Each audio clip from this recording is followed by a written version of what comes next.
You're listening to episode 55 of Fresh Floppies, where we flop fresh. We do be flopping fresh. There's, yeah, that's not problematic. That's good. Will you call me your baby when you're holding my hand? But the way that What's up to our sidekicks and henchfolk out there in the Geek Nation? Thank you for joining us on this very special episode of Fresh Floppies. What makes it special? That they're here with us today. So, it's just the friends we made along the way? Yes. That's what really matters? Fresh Floppies is a show wherein Noel and I, JD, talk about the comic books, single issues that drop once a month. Specific requirements of the comic books we are talking about. It's the comics that are out when? Now. Today. Yes. Right now. So listen to this on your way to the shop to pick up your flops, and we're going to be as spoiler-free as humanly... It works if you don't laugh. Sorry. On the shop to pick up your flops. On the shop to pick up your flops. Spoiler-free reviews of the cool stuff that's on the shelves today, and we've got a bevy? A humdinger? A truckload? Yes. Of comics that we read that we want to talk about, and we're going to start with a hunt. A Blood Hunt. Blood Hunt issue 3, Blood Hunt proper. Yes. The main event, issue 3, by Jed McKay with art by Pepe Larraz and Marte Garcia, comes out today in both red band and basic, wimpy, less red editions. We read the for reference, we read the normal, not polybagged red band edition. But if it's like any of the other ones, it's basically the same exact story beats. We just got a little bit more gore. Yeah, which is fine. So what did you think about... What have you thought about the series so far? I think we're going to end up covering every single issue of this. Of course, right? Of course. What have you thought so far? I think it's delightful. I think it's fun. I really... I'm surprised. When I went to go read this, I was like, oh, wow, 3 of 5. We're already... We're getting through it. I think it's done in August. Yeah, I haven't really... I've only dipped into a handful of the ancillary titles, the tie-ins. But I'm really enjoying the main event itself. What about you? How are you doing? Agreed. Agreed. Also, same. I have been. I've been approaching this as I approach every single comic book event. Main book. I will read the tie-ins that naturally are in the books I'm already pulling. Yes. And I will pick and choose what one-shots or related miniseries based exclusively on the creative team. That's how you do. Of every single book that's come out so far, because we've sampled all the first issues of almost all of them, and most of them have been fine to, all right, that's okay. Yeah. Like, basically side quests that don't really pertain to the main plot. But the ones that have bubbled to the surface for me are Midnight Suns was absolutely awesome. That was fun. I am going to finish that book. Absolutely awesome.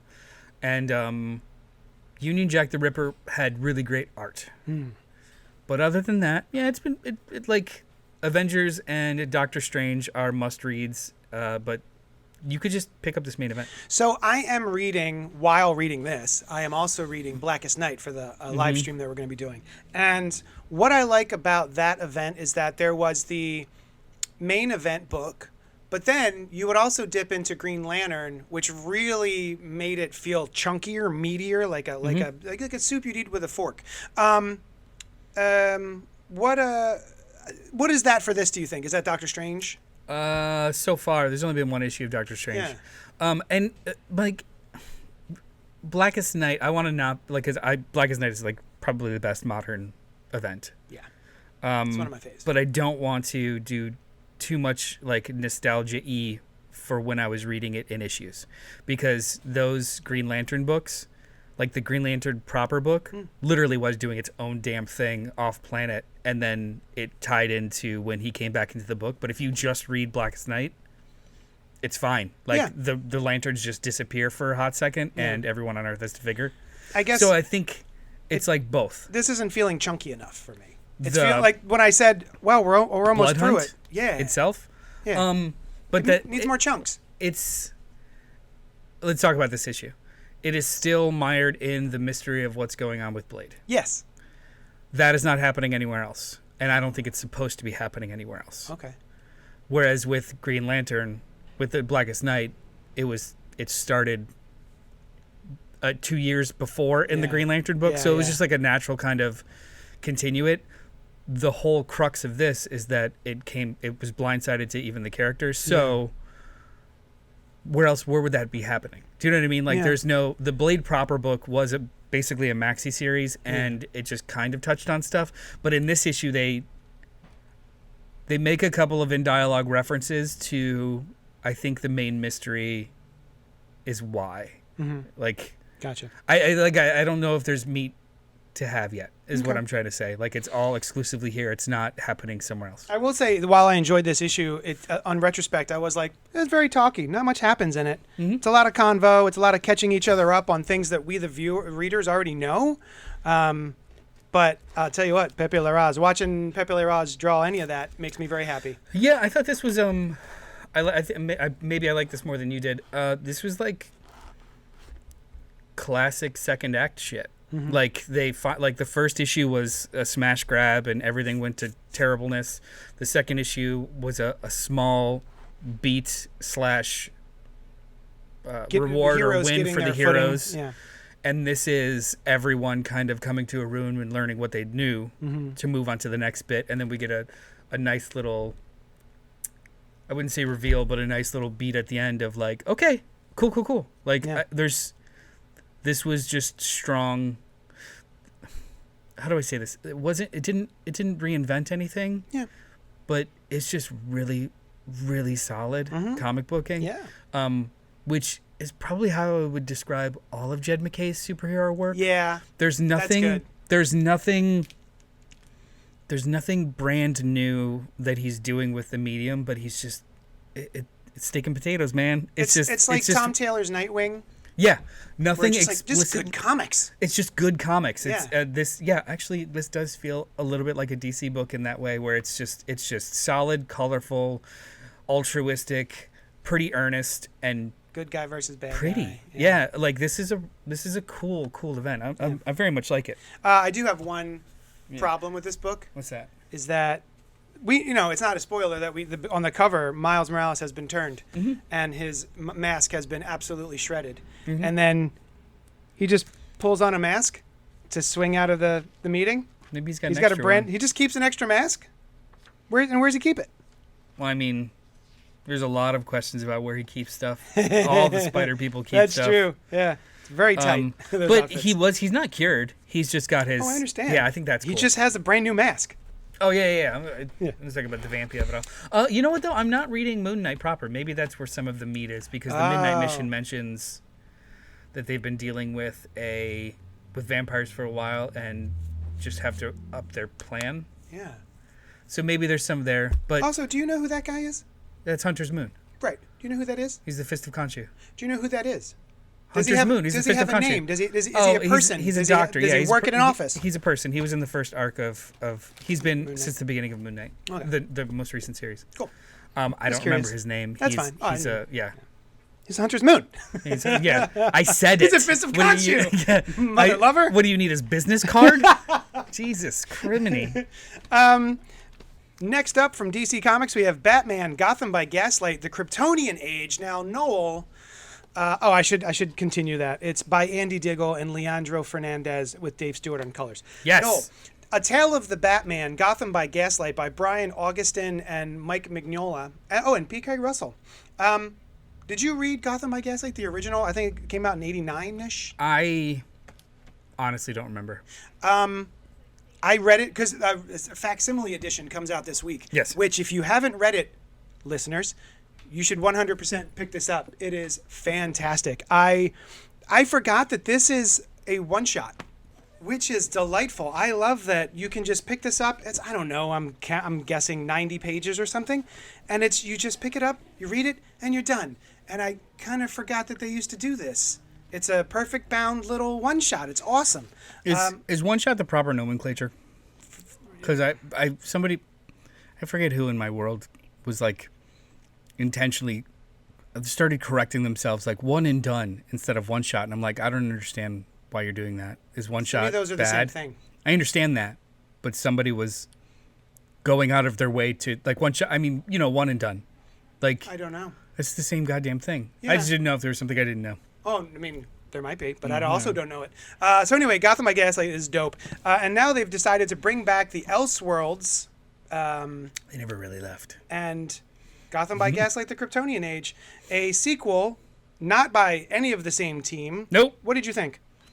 Having not... Oh, I'm sorry. Gotham by Gaslight, I should tell you, is Batman in the 1800s. 1890s, yeah. Yeah. Going up against Jack the Ripper.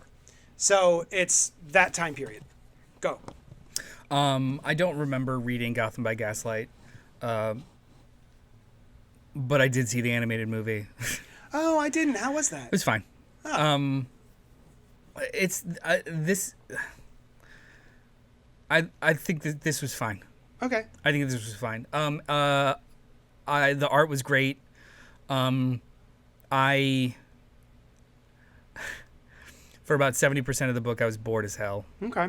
And then the back half was really snappy and really fun. Basically, when Batman shows up. Yeah. I enjoyed the art a lot in that sequence. I really, really liked the costumes. I liked the Selena Kyle of it all. Was she in the original? No. All right. Nope. I love her setup. Sorry if that's a spoiler. I don't understand why it's called the Kryptonian Age. I think we'll find out. I assumed that was a title for me, for the reader, but that terminology is used all throughout the book. Yeah. And I find that confusing more than mysterious. If I assume if you're a fan of the original, then this is really strong. Reading the original and then moving directly into this, I was in it. I was Okay. in the mood. You know what I mean? So I already had the setup and everything, and I knew the time period, and I knew what had happened previously. So I was like, oh, okay, now we're introducing another character, and we're going to follow her for a little bit. Yeah, I actually like this maybe a little bit more than you did, just because I read Gotham by Gaslight right beforehand. Like, I literally put one down, picked the other up. Wait, we missed out on. Was Blood Hunt fresh? Oh, pretty fresh. Pretty fresh. Yeah, pretty fresh.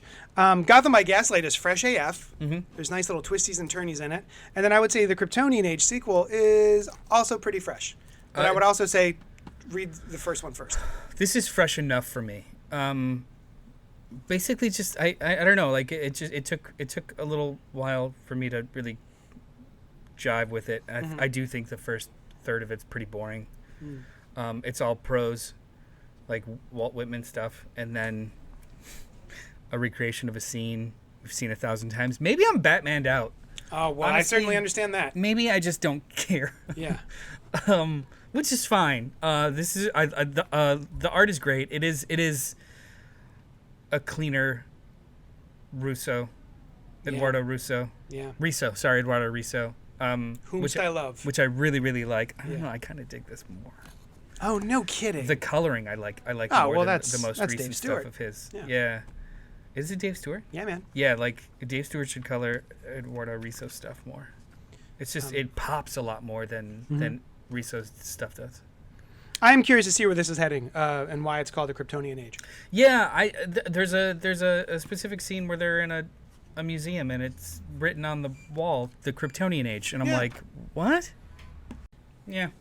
Okay. That's all. Fair enough. I was just confused, but it's fine. Barely fresh for you, fresh enough for me? Fresh.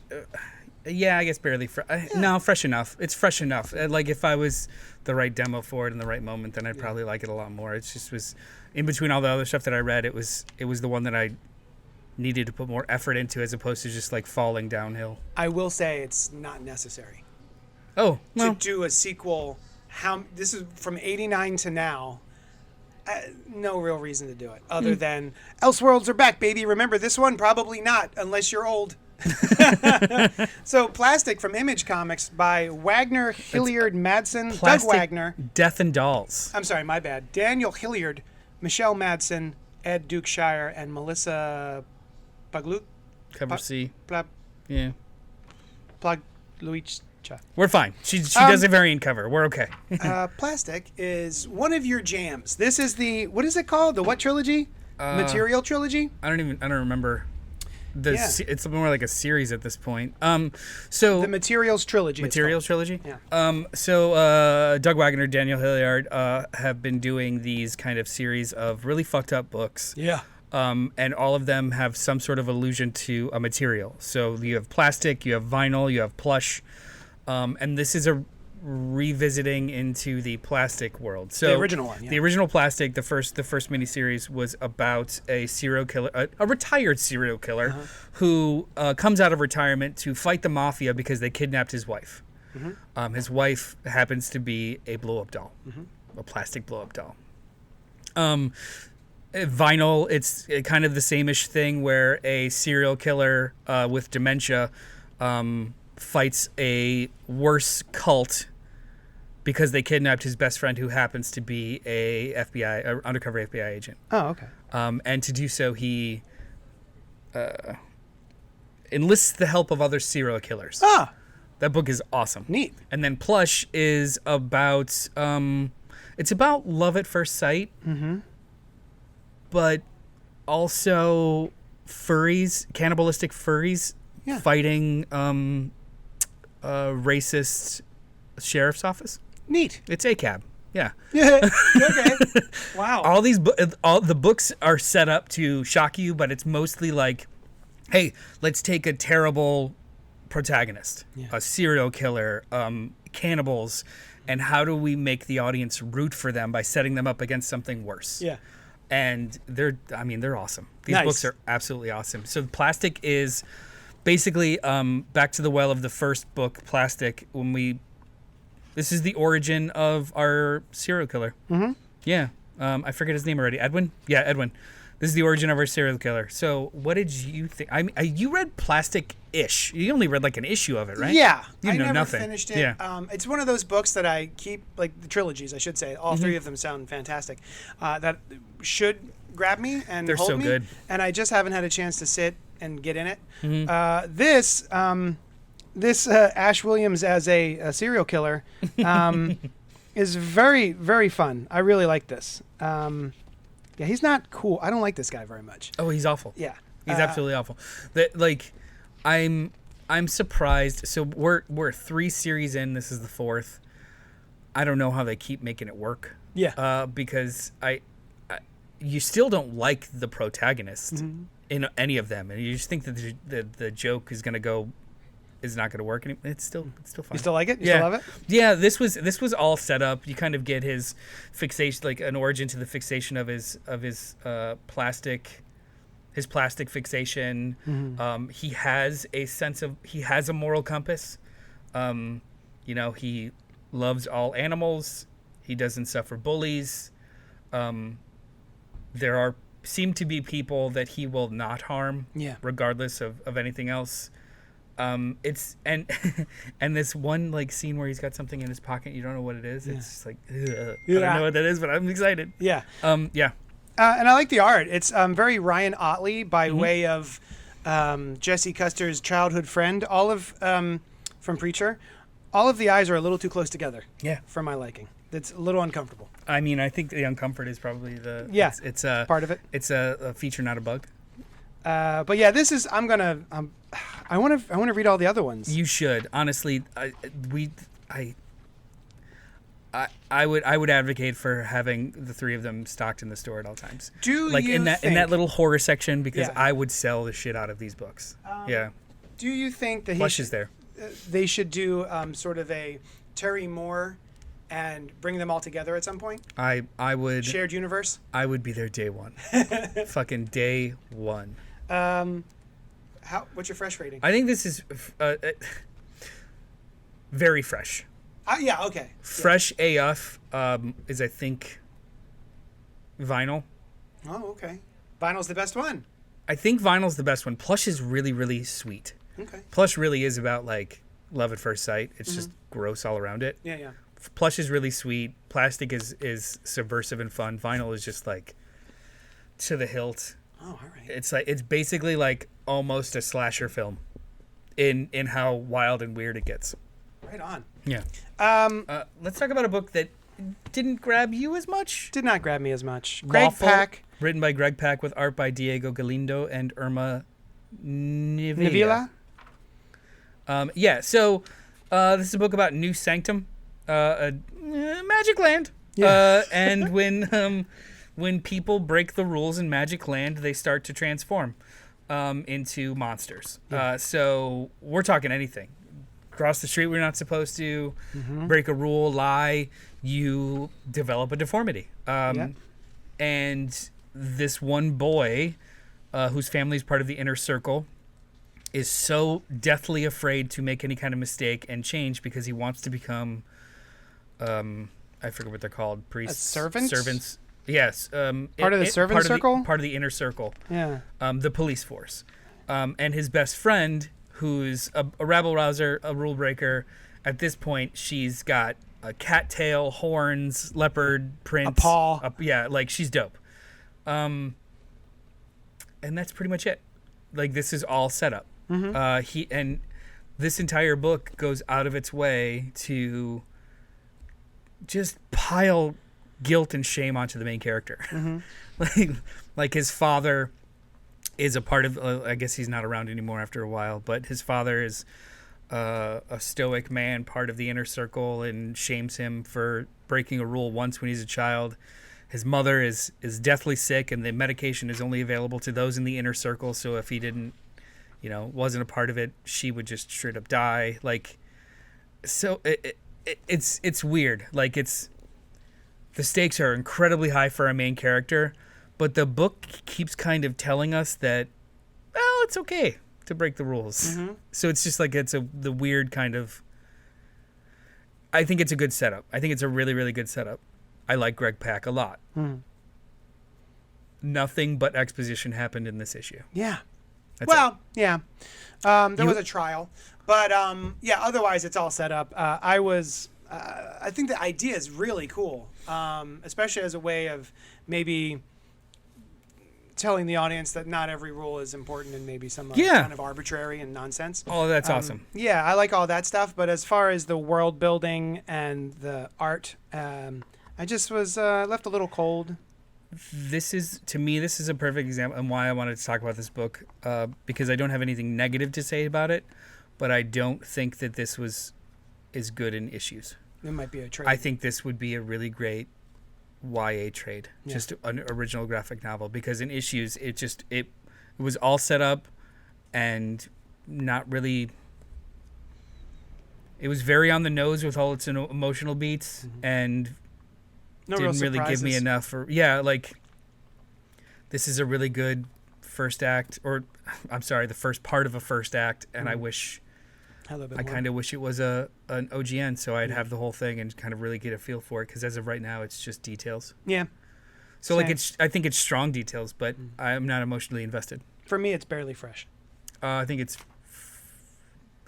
fresh enough for certain people, but probably barely fresh for my pull list. Okay. However. Okay. So I saw the solicitation for this book a couple months ago and was like, that's stupid. I'm in. Yeah.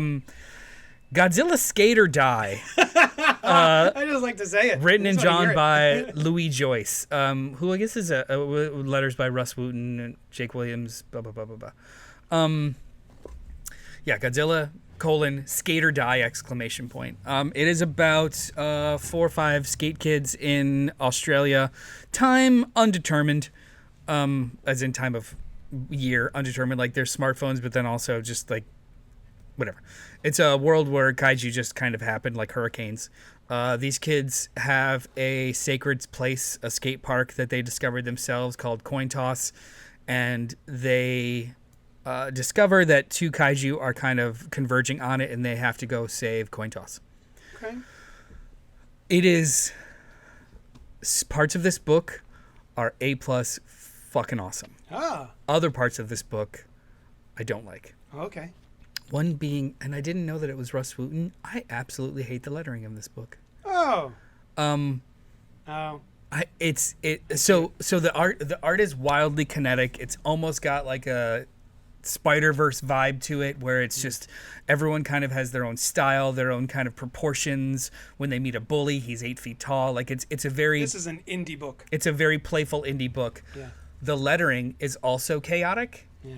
And in like a beige color as opposed to white, and it just kind of blends into it, and it's very difficult. Like my brain had to do a little extra work Okay. to read it, like to like really get with the flow of yeah, I it. get it. But then at the same time, you know, they're skate kids, so they build their own like skate zine. Mm-hmm. Every time you meet a character, you get their handwritten stats and favorite songs like and what they write. So you've got like a wheeler, someone's in quads, one's on a skateboard, one's like Cute.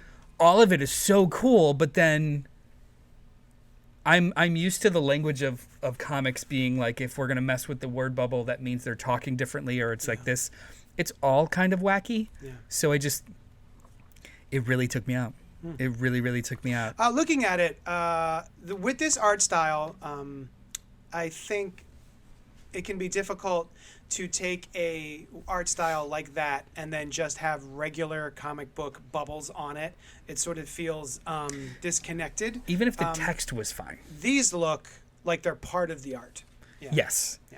Which for scanning purposes is just a little off for me. It's like 5% in the wrong direction, because they're even the shape of them are fine, but they've got drop shadows and they're off-white, and the text is not as kind of legible as I aggressive. wanted. It's a little aggressive text, if that makes sense. It is. It's all like jagged and yeah.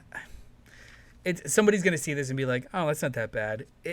Sometimes 5% off kind of messes with the flow of the story, especially when you've got wild panel layouts like this. Yeah. Like, some of it is in context, some of it is out of context, some of it is the shading of the scene, some of it is not. Like, Yeah. there's no visual paradigm to it. Like, up here we've got purple text boxes. They're not different characters. There's no reason for it. Down here blue, up here yellow. Like, it's just a little off for me. Like, I do think that like making a good comic is a symphony of multiple talents. Oh, of course. If one just kind of falls a little short for the reader, then yeah, I think it does affect the whole book. I like this enough. It's fresh enough. It's fun. The concept alone is dope as hell. Just Godzilla skate or die. Come on. I really would recommend this, but It makes me want to do a Godzilla skating, like just when you sticker. read so many comics, just like when you see so many movies, you notice that like, oh, the score's a little rough. Yeah. And it messes with my immersion. Yeah. That The lettering doesn't quite work. yeah, the lettering's a little off, and it messed with my immersion. Gotcha. Yeah. Now, Speaking of immersion, The Whisper Queen from Chip Zdarsky and Chris Anka and Matt Wilson. A Black Sand Tale from Image Comics. This is issue 2, which I would say is really issue 4 of the Black Sand Tales. Because the first one, if you don't know, was called White Trees. There were 2 issues that came out during the pandemic, but then a couple weeks back, they took those 2 issues and they reprinted them as one solid issue. And then The Whisper Queen is the follow-up to it. I am all in on this series. I think I tweeted, like, if you're looking for your next favorite sword and sorcery fantasy book, this is the one. I love this book. What did you think? I was wondering, after the last issue, I was wondering if it's possible to get better. And it did. It did. It's absolutely got better. I am so fucking in on this. Like, yeah, no, this is absolutely effing amazing. And the way that they kind of, so the White Trees is not, this is like a side sequel to the White Trees. Yeah. That just now, like, the events of the White Trees set off something that these other characters that aren't intrinsically involved in that have to deal with, which is just a fun way to world build. But then in this issue, they kind of roll some of those events in, so it becomes a truth. This is great. This is just so effing great. I love all these characters. I want to hang out with them forever. Saga. Like Very much. Like my reaction to Saga when that first dropped. I was Very like, much. Ooh, this is for me. It's those vibes. It's Saga.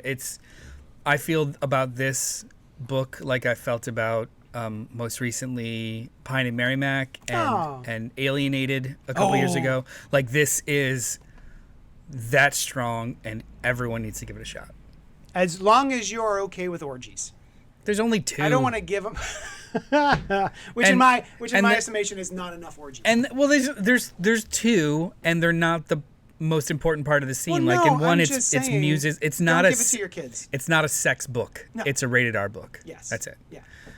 But I mean, when you say like, "Hey, how do you feel about orgies?" that implies it's a sex book. It's not a sex book. It implies that it's going to ask you to join. Yeah, its it's not. wife. It's not a sex book. It's a book that has adults in it that go to brothels. Do you know what also is not a sex book? Transformers To who? from Daniel Warren Johnson and Jorge Corona and Mike Spicer. Oh, very This fresh, is- by the way. Sorry. Oh, Whisper Fresh Creek. AF. Fresh AF. Fresh AF. The freshest there is. Transformers #9 from Image.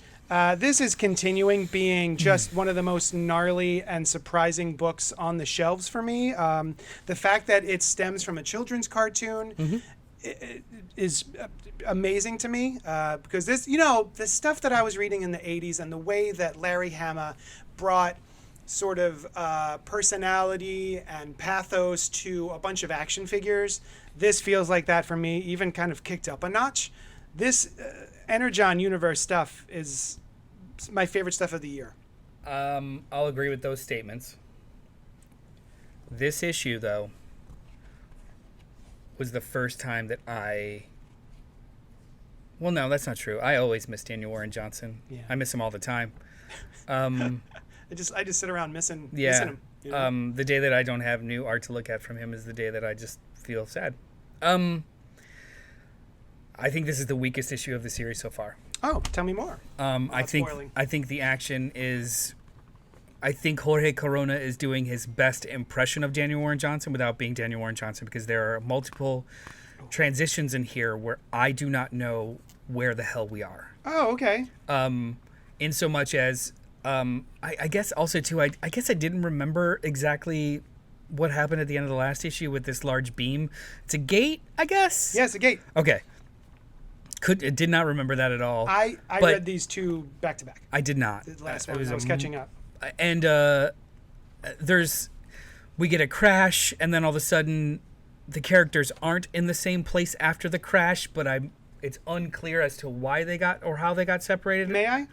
I mean, I'm right here. Yeah, they're in the same place. Well, then how did they get some get left? This is the first time I've read the book that I wasn't 100% clear. I didn't feel the flow, the natural flow. This is, yeah. I mean, let's be completely honest. If every other issue was an A+, this is a B+. Mm-hmm. It's not bad, but this is the first time that I kind of felt not bored. Was your immersion disrupted? That sounded condescending. No. I was just calling back to what you said earlier about your immersion. I got distracted. Was your immersion disrupted? Yeah, all right, asshole. Yeah, I won't use big words anymore for you. No, it wasn't that. It was just I was easily distracted from this book. Okay. Usually, it's like falling. It's like rolling down a lazy river, and it feels refreshing and it's fun. This I was easily distracted away from it, and like, wait, where is that? Who is that?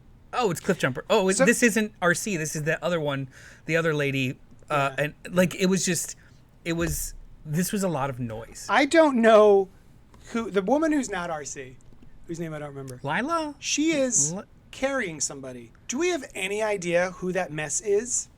They said it in like 2 lines of dialogue in the last issue, I think. Oh. Was it? Because even then I was like, I don't know who this guy is. Who's the other truck? Oh, you're right. Is that him? Yes, it's Ultra Magus. Thank you. Ultra Magus. Who's her yes. joined guy? Yeah. Her mentor dude? Her mentor. Yeah, but it's the terminology they use because the Iron RC did it with the little girl. Yeah. Like, we are bonded Which I thought now. was cool. Yeah, that was very cool. All the stuff with the humans, which I know this sounds kind of stupid. All the stuff with the humans in this book, A+. Yeah. Perfect. Oh, you know what I want to mention real quick? The Decepticons. Mm-hmm. They're not all just evil. Some of them actually have emotions and actually feel bad a little bit for the humans. It happens twice. The one in the last issue and one in this issue where like the big bad Decepticon brawler type character is still like, oh, buddy, I'm sorry about your race, dude. Yeah. This is not going to well for you, and They're weak. feel bad. It's cool. Yeah. I still love it. But No, I still love the book. Yeah. But this was the first issue where I was like, maybe be yourself, Jorge, and not try and be Daniel Warren Johnson. Because there's a messiness here, a looseness in some of the transitions between there's just a looseness that I wasn't really jiving with as much, especially in the fight scenes here with Optimus. And the book is beating the shit out of Optimus Prime constantly. Poor Optimus. And it's, maybe I'm getting tired of that. Yeah. As in, like, okay, we get it. They're outnumbered. How many arms do you want to rip off him? How many suplexes you want to give him on his head? Like, we're killing left and right, and I'm like, I'm starting to feel the stakes, and it's I don't know. Cliff Jumper is kind of cool, I guess.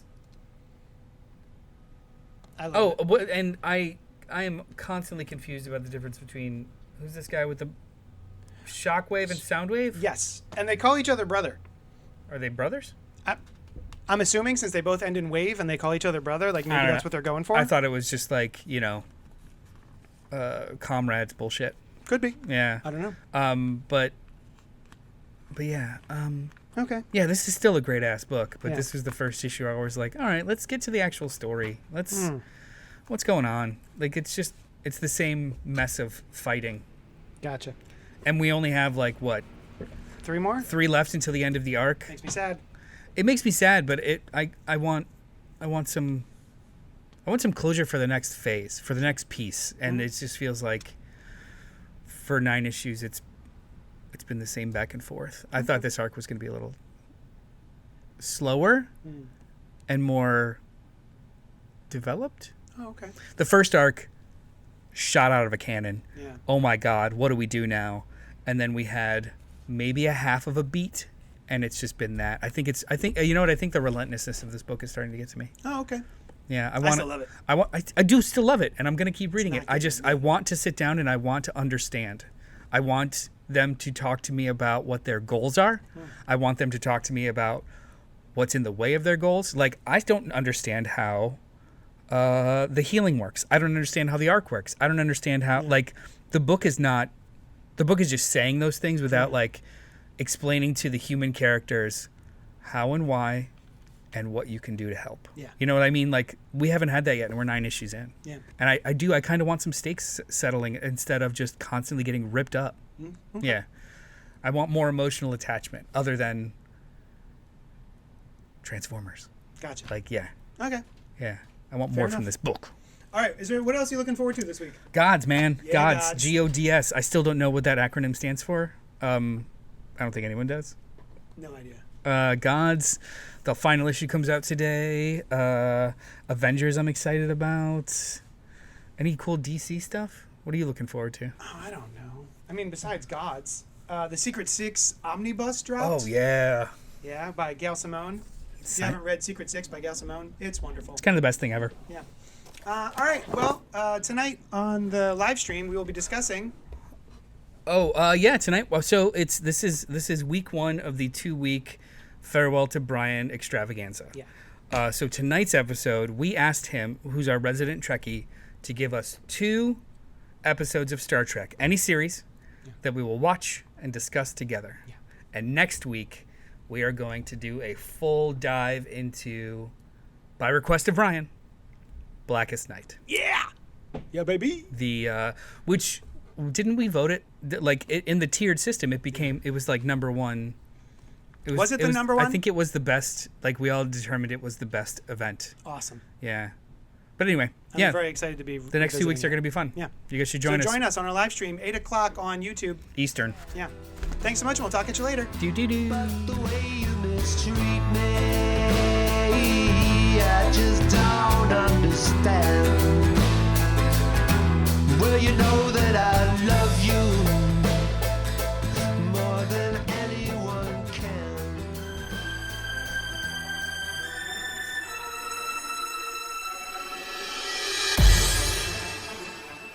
Thank you for listening to the CultPop Network, home to podcasts, live shows, and a whole lot of fun stuff for every flavor of fan. Follow us wherever you find your favorite podcasts, and be sure to join us live every Wednesday night at youtube.com/CultPopGo at 8 p.m. Eastern.